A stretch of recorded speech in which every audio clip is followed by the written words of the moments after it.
Tout part de l'équilibre et tout revient à l'équilibre quand il s'agit de l'humain. Que ce soit dans le contexte professionnel ou dans le contexte personnel, l'équilibre, c'est la base du bien-être de l'humain.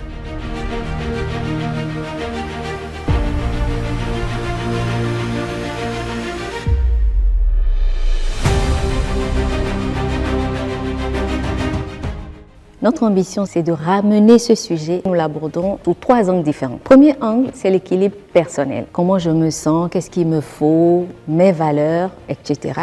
Le deuxième volet, c'est l'équilibre managérial.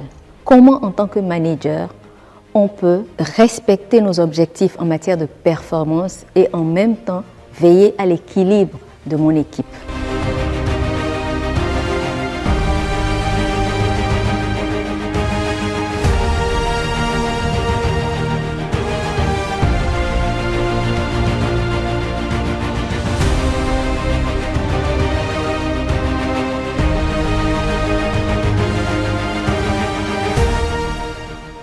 Prendre en compte, s'occuper essentiellement de la personne humaine amènera in fine à de meilleurs résultats. Et c'est en ce moment que trouver l'équilibre est très important.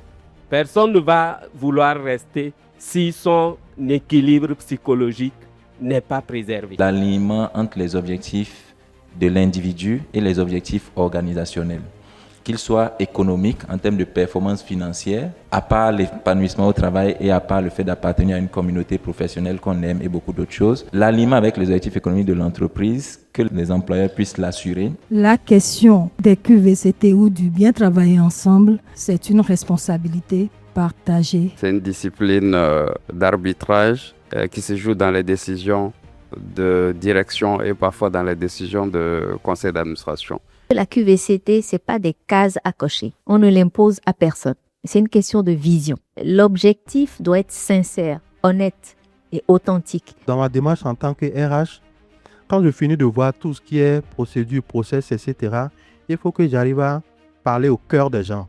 En tant qu'organisation, on ne peut pas toujours choisir les défis auxquels on sera confronté. On a la responsabilité de choisir et de bien choisir de quelle façon nous allons mettre en place nos processus en matière de travail pour faire face à ces défis, pour ne pas perdre l'humain en cours de route.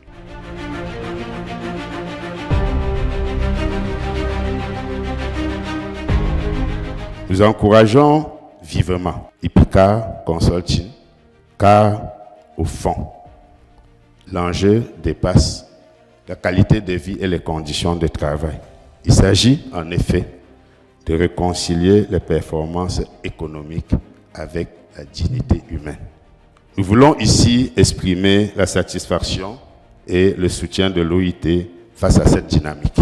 Ma toute première satisfaction, c'est que pour la première fois, nous avons eu un panel de dirigeants qui sont venus se positionner de l'autre côté et partager leur expérience avec nous en tant que top manager. Le chemin est long et que nous n'en sommes qu'au début. Et je compte sur chacun de vous pour avoir conscience de ça. Quant à moi, je vous donne rendez-vous tout de suite pour la 5e édition en 2027 et peut-être avant, hein.